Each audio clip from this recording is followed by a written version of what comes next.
இப்படிதான் கும்பிடணும், அப்படிதான் கும்பிடணும் அப்படிங்கிறதெல்லாம் ஒண்ணுமே கிடையாது. எவ்வளோ விளக்கு வேணாலும் ஏற்றி கும்பிடலாம், எந்த கடவுளை வேணாலும் கும்பிடலாம். உங்களுக்கு பக்கத்துல என்ன கோயில் இருக்கோ அங்க போயிட்டு நீங்க கும்பிட்டு வாங்க. ஒரு ஸ்பெஷல் டே, அந்த ஸ்பெஷலா அன்னைக்கு கடவுள் நம்மளுக்கு ஒன்று கொடுப்பாரு அப்படிங்கிறதெல்லாம் ஒண்ணுமே இல்லை. அதே மாதிரி இந்த யமன் வந்தாரு, சிவன் போனாரு, அந்த கதைகளும் ஒன்றும் இல்லை. இது எல்லாமே கதைகள், கடவுளுடைய கதைகள். அன்னைக்கு அந்த காலத்தில் சொல்லப்பட்டதுக்கு மக்களுக்கு வந்து ஏதோ ஒரு கூத்து நடக்கணும், அந்த கூத்துல ஏதோ அந்த கடவுளோட பெயரை சொல்லி ஏதோ ஒன்று சொல்லப்பட்டது, அதை கேட்டு வந்த மக்கள் பேர குழந்தைகளுக்கு அதை சொன்னாங்க.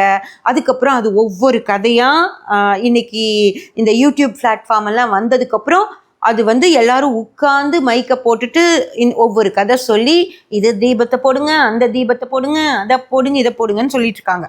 ஆனால் அதுக்கு அப்படிப்பட்ட விஷயம்லாம் இது கிடையவே கிடையாது. இது பூச்சிகளை துரத்துறதுக்காக செய்யப்பட்ட ஒரு விசேஷம்.